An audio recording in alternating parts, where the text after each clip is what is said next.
Just beginning to carve a Kurinuki cup. I established the foot. Now I'm carving out the body, or I'm hollowing out the interior.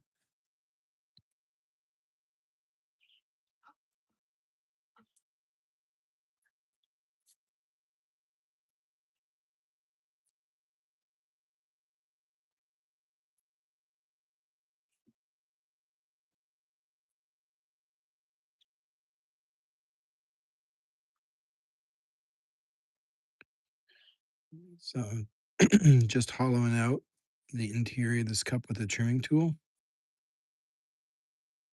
Mm, Takes a bit of time. Let me see if I can use a bigger tool. Just out on my patio right now. If you see the dogs running around, they're chasing stuff. The cat is out here too.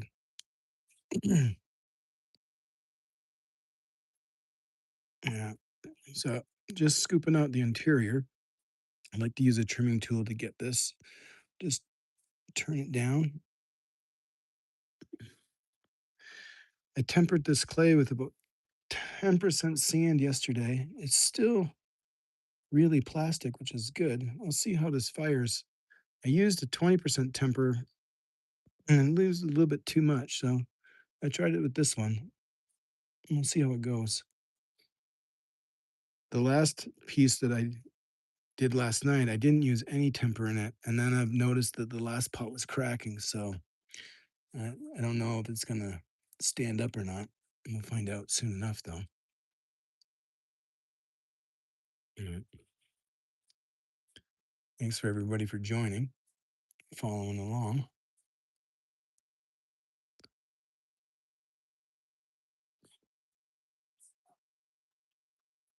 Mm. It's getting close.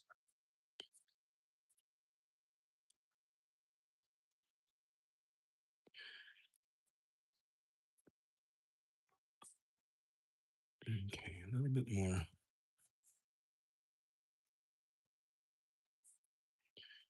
All right, once I get the interior roughed out like this. Hey, how's it going? Thanks for stopping by.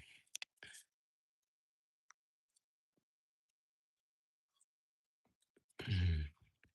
Now I use my knife to kind of smooth the inside walls after using the trimming tool to get it kind of even in there. This works best at this stage when the clay is pretty plastic and it's really malleable. I take my time carving these. I usually carve them over about 5 days. And I do the rough work like tonight when the clay is pretty wet, so it's easier to carve. And then it firms up over the next day, like a few days. And then you can do some finer detail work and you can refine it. And the walls stand up a little better and stuff like that. So, Bryson, how's it going? Dale Rango, thanks for joining. Um, but yeah, kind of get this going. The clay is wet and it's easier to kind of carve down. Then I'll start working the body. And I'd like to make a couple passes. I'm making a Kurinuki cup right now. It's a style, Japanese style of carving. And it'd be more like a teacup or something for sake. Um, and I will put this into I have a raku kiln when I'm done, and I will raku fire this in a couple weeks once it's dry.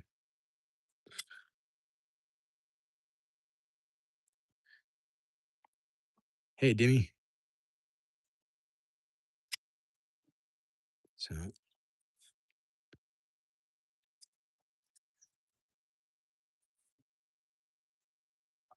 ah, that's the first pass around. All right. You see there's still lots of meat there. So I'll take another pass and I'll start going through, taking a little bit more. And there's a lot of mosquitoes out here. I might have to move inside. I work inside. I try to get out on the patio as much as I can, but the mosquitoes are thick right now. Hey, Nathan.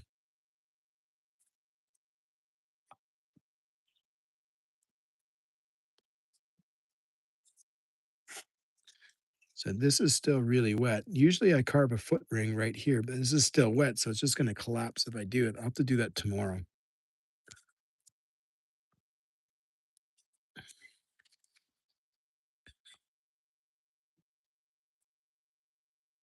So once I get it to here, carve the body, I flip it up and I can see the rim.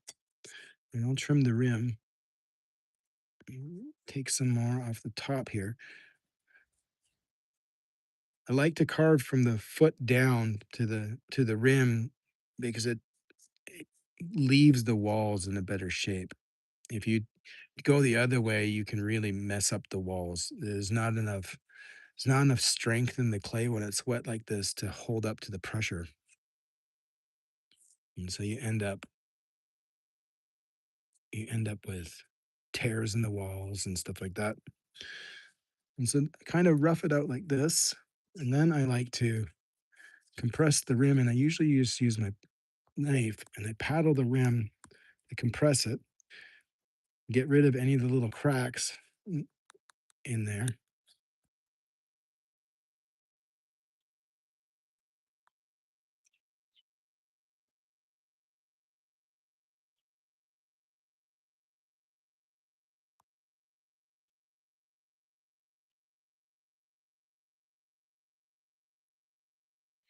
And then I go on the inside, same idea.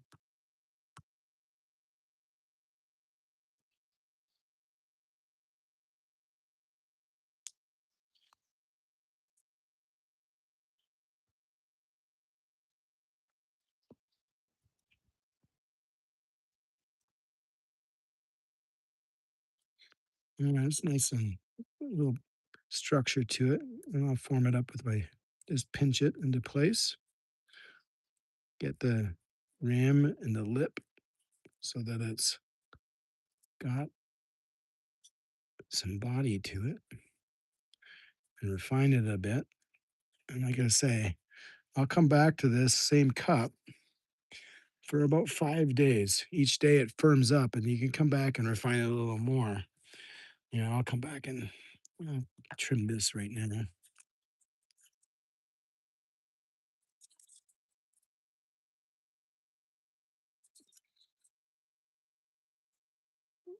Yeah, this is one of my favorite ways to work. Just carving of this. I studied sculpture in college, and this is, I think, just kind of working in reductions natural for me. And did a lot of carving back then, but on stone and plaster.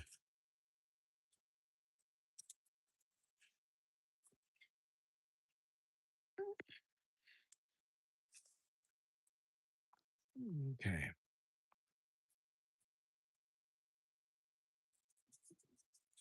And let's check the thickness of the walls in places. Take a little bit off here and there. Yeah, well, that's roughed out. That's the first day. So I'll let this sit overnight. Tomorrow night I'll come back and work it a little again a little bit more. But I have another block of clay. I can just put another one together right now.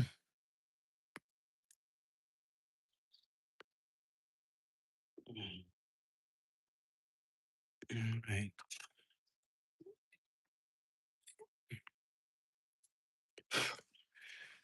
I'll do this for as long as I can until the mosquitoes drive me crazy. Ugh. All right, I got another block of clay here. I'll make one more. Uh,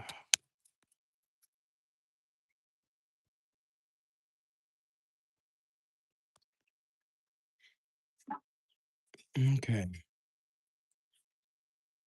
Mm, Um, so the one I made yesterday, the one I made yesterday was a bowl. Uh, this is it from yesterday. So I came in.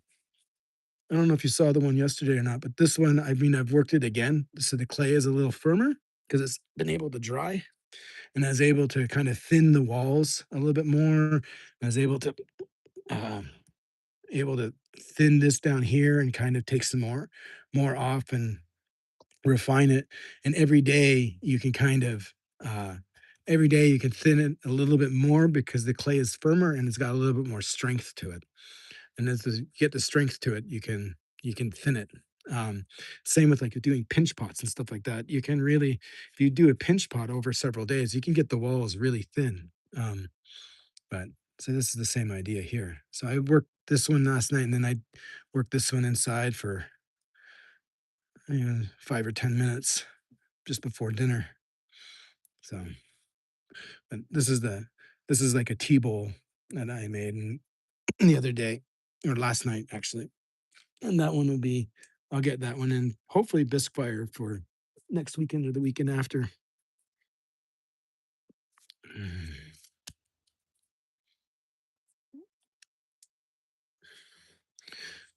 So I'll start this one, and I always start them the same way. I always start them with establishing the foot. And I usually just draw it and sketch out the line where I want it to go.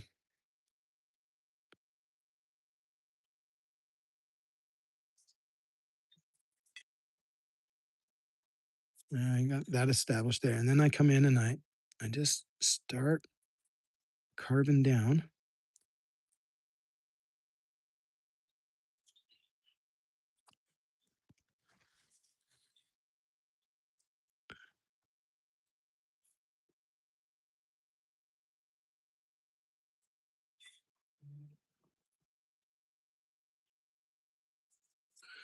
And then I'll come in and I kind of edge it.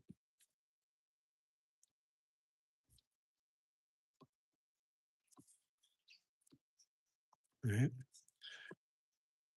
And then I take a second pass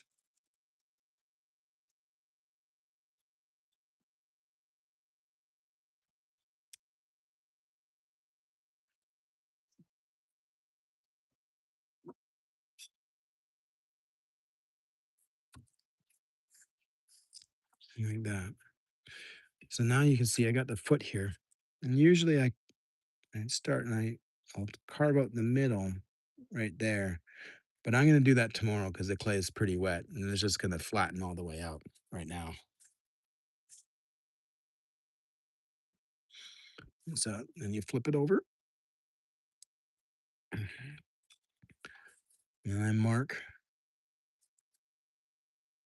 where the interior, where I'm going to hollow it out.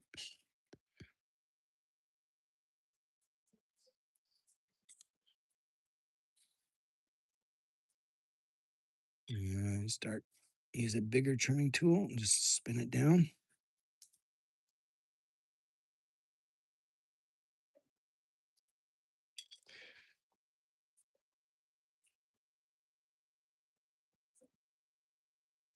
Mm.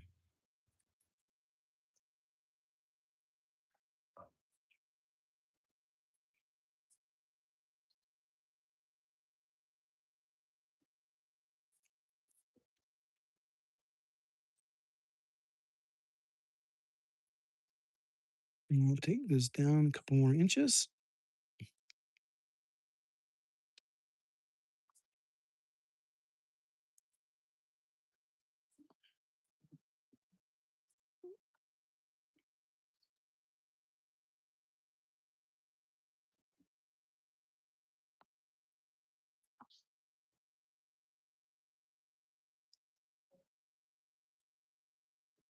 Right.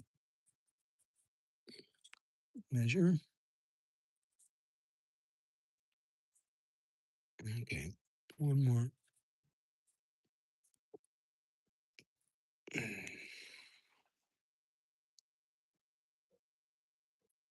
Okay, and I got that kind of established. Now I will pick it up. I take my knife and I kind of go into the interior walls and smooth them out and take off the edges from the trimming tool as a first pass, like so. And then I go into the bottom, use the bottom of my knife for the spoon part, and get that, and get that, that. So that's pretty good for now. Again, this is like the first day. So tomorrow I'll come back and I'll start thinning it more. But now I start on the wall and I start reducing it down. Oh,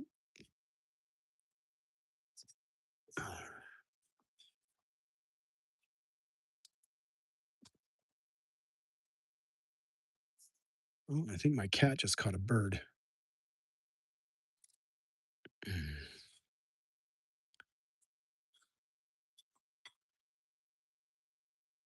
All right.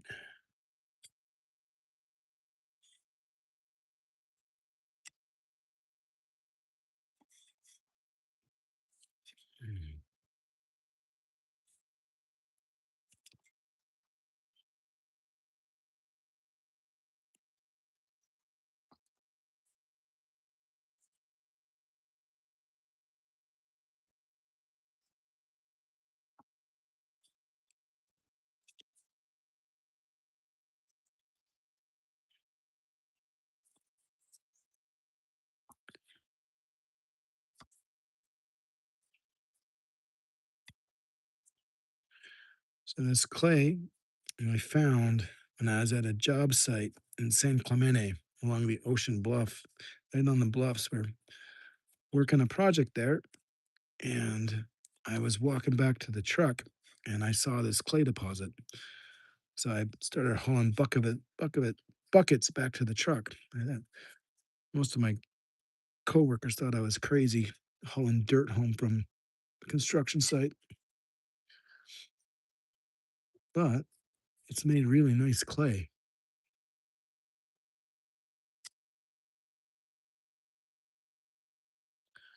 And I do a lot of work with wild clays. I enjoy going out to go find them and go exploring and bring them home. And there's something about working with a clay that's from the area.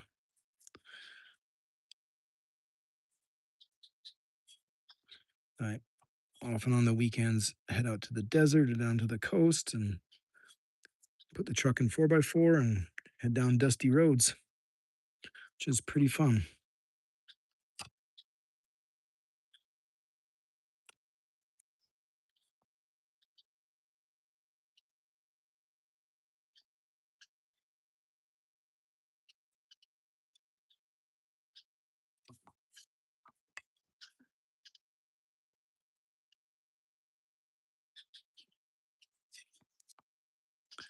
There is some type of inclusion in that. I guess I didn't screen that perfectly. All right. Now, let me flip this over and we'll trim the rim a little bit.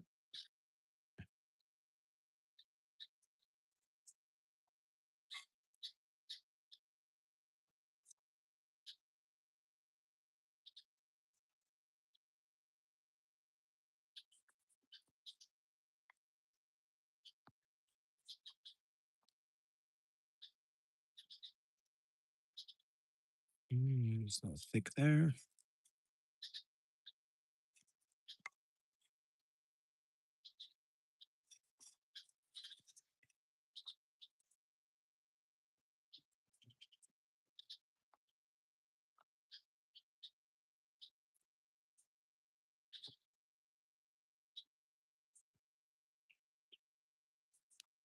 Okay.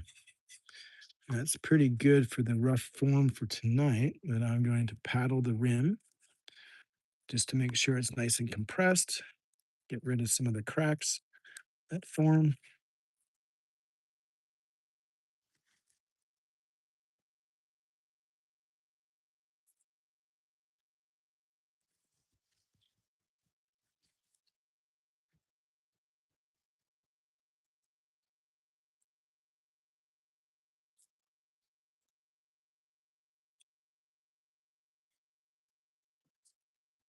All right.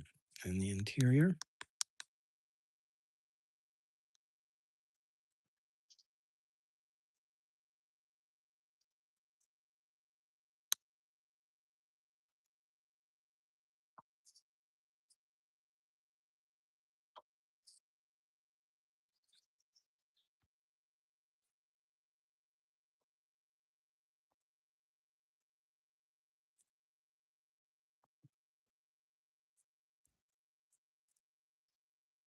All right.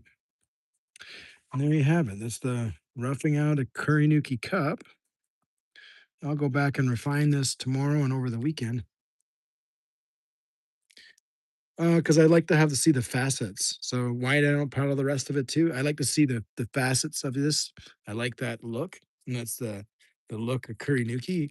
You could paddle it, but you get a very different aesthetic of the pot or the cup. Um, and I paddle because often I get cracking in the rim up here because of these are wild clays and they can be really finicky. So I paddle the rim to give it some compression and get rid of the cracks that can sometimes form in it. There's no like the body doesn't have any cracks in it and it's not likely to get any. Um, and then I like the texture of this. So when you glaze this, the glaze breaks up all these facets and it's just really beautiful. Now, that's it for now. I and I'm gonna sign off soon here because I'm getting eaten alive outside by the mosquitoes. So I'm gonna go inside and work for the remainder of the evening and or relax. So, anyways, appreciate you all joining, and I will be on again soon, making another Kurinuki cup. So appreciate y'all.